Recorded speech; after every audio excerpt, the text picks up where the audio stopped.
Together, these three elements form the foundation of modern naval survivability, and none can be neglected. If any one of them is lacking, a ship may become one of the first targets detected and engaged by an adversary. The design choices made for the Linche reflect a careful balance of performance and mission requirements for this class of vessel. For a frigate of just over 2,000 tons, incorporating all three forms of stealth within such limited hull space is a major test of the designer's overall capabilities. It is uncommon to see two machine guns mounted on the helicopter takeoff and landing deck of a typical warship, yet on the two Russian frigates visiting China this time.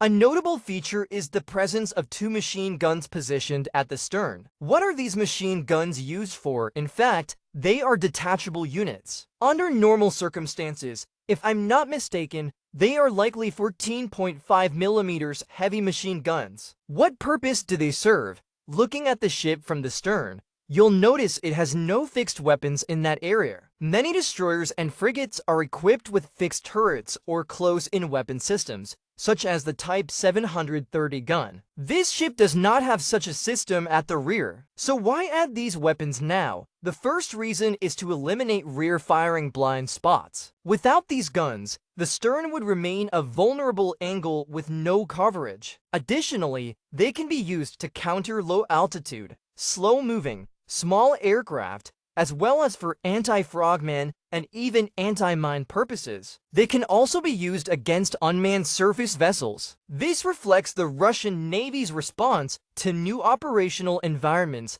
and emerging threats.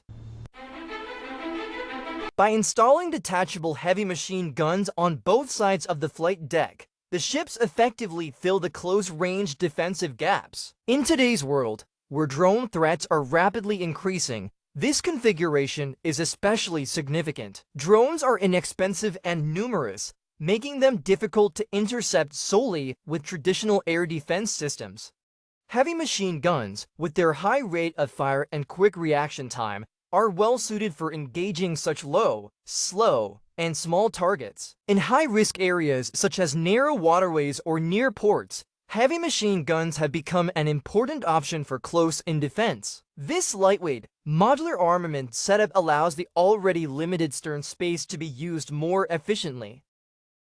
The ship's overall tonnage is small, and the flight deck is already crowded with equipment. The deck appears even smaller because the ship itself is compact while still needing to accommodate numerous systems. Various hatches, covers, and ventilation structures occupy significant space on the flight deck, making the area feel quite constrained. Despite these space limitations, the ship still maintains full aviation capability. The aft deck of the Perfect can operate a Ka-27 anti-submarine helicopter, which uses a coaxial, counter-rotating twin-rotor design that provides a compact structure with excellent hover stability ideal for operations on a narrow deck.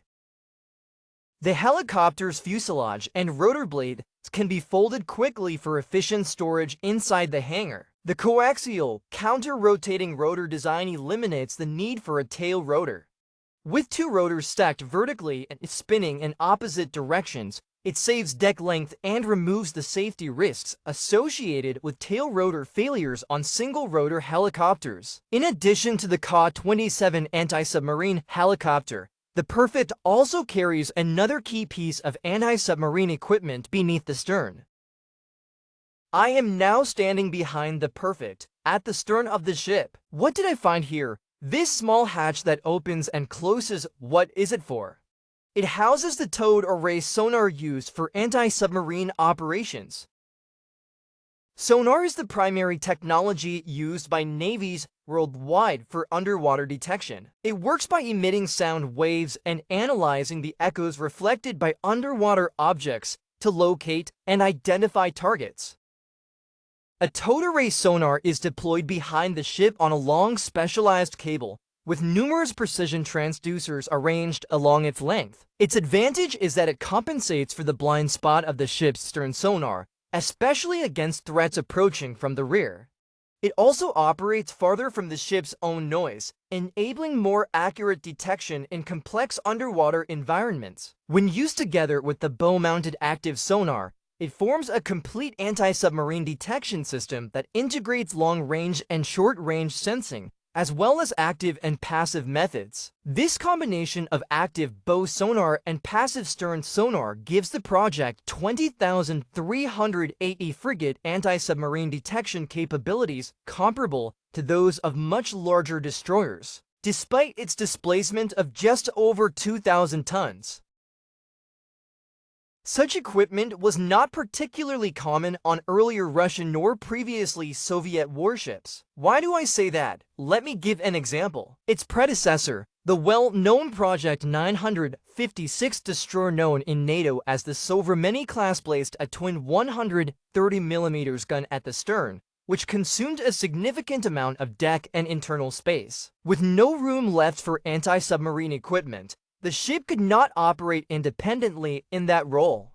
Instead, it had to sail alongside a dedicated anti-submarine vessel. This arrangement resulted in considerable expenditure of funds, manpower, and resources. With the Project 20,380, what is the key point I keep emphasizing?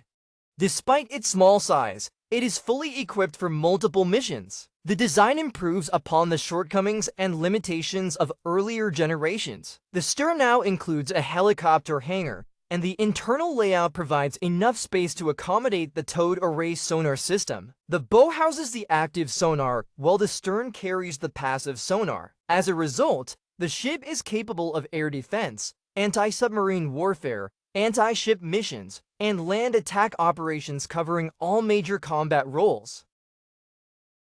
With its compact hull and highly integrated systems, the Project 20,380 frigate successfully combines multiple combat capabilities in a single platform. One ship can independently carry out a wide range of missions, marking a shift away from the Soviet-era approach in which ships often had single roles and relied heavily on coordinated formations, achieving true small tonnage, full capability. Moving from an era when destroyers and dedicated anti-submarine ships had to operate together, to today where a frigate can perform these tasks alone, the Russian Navy has significantly updated its surface ship design philosophy. The ship's surface strike and land attack firepower is provided by the large-caliber main gun mounted at the bow. At the bow of the Perfect is the 190-100mm naval gun. Many enthusiasts familiar with Russian warships know that their naval guns tend to be relatively large in caliber. For example, earlier Project 1140 for Kirov-class missile cruisers carried twin 130mm guns, and the later Project 956A destroyers known by NATO as the Sovremeny class also mounted twin 130mm guns, one at the bow and one at the stern. Yet on the smaller Project 20,380 frigate, with a displacement of just over 2,000 tons, a 100mm gun is installed. How large is that? To give a comparison, a Franco-Italian frigate of more than 7,000 tons typically carries a 76mm OT Omilar gun. Why does Russia equip a relatively small ship with such a large gun? From the Soviet era to today, Russian surface ships have always been expected to provide fire support against land targets. Unlike the United States, which has a dedicated Marine Corps, Russia does not have a separate amphibious assault branch. Therefore, if coastal areas are attacked or enemy forces attempt to land, naval vessels must be able to deliver fire support from offshore. This requires a larger gun caliber, prioritizing destructive power when, if the rate of fire is not exceptionally high.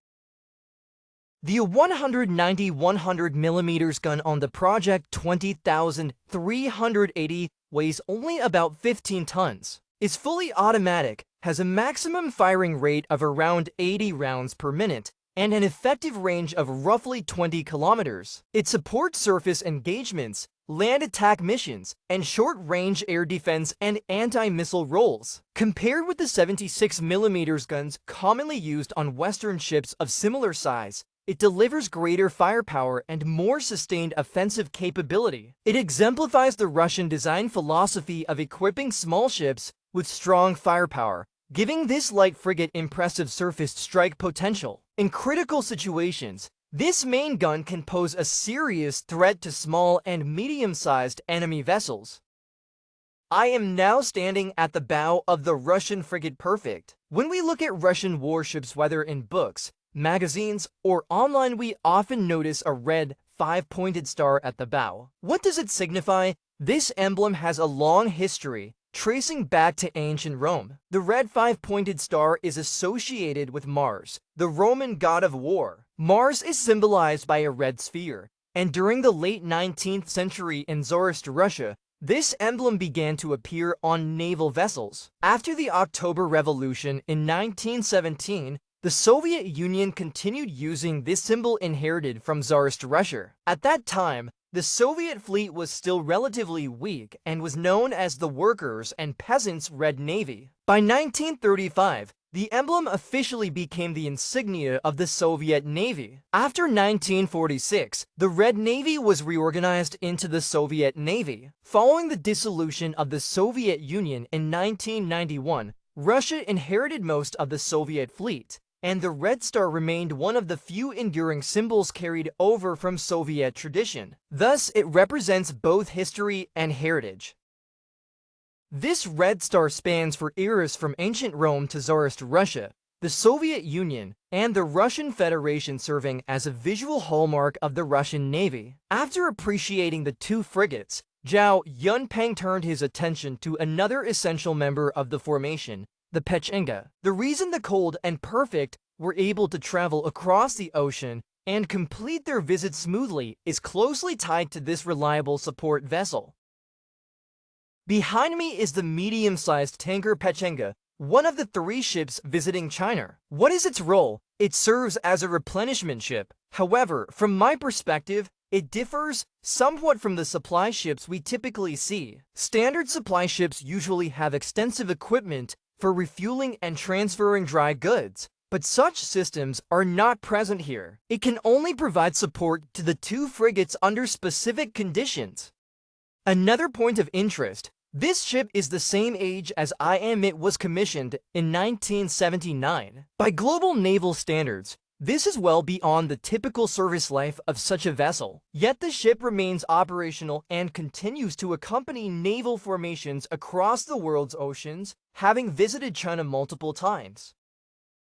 Seeing these ships up close allowed Zhao Yunpeng to move beyond drawings and documents and gain a first-hand understanding of the Russian Navy's active fleet. From the steady evolution of advanced frigates to the enduring reliability of support ships, everything became clear through this encounter. The deep blue sea is vast, but the mission remains shared. The ocean is the common home of humanity, the broad stage on which navies from all nations carry out their duties and responsibilities. In an increasingly interconnected maritime community with a shared future, navies around the world work together to safeguard peace and contribute to the ongoing development of modern naval forces.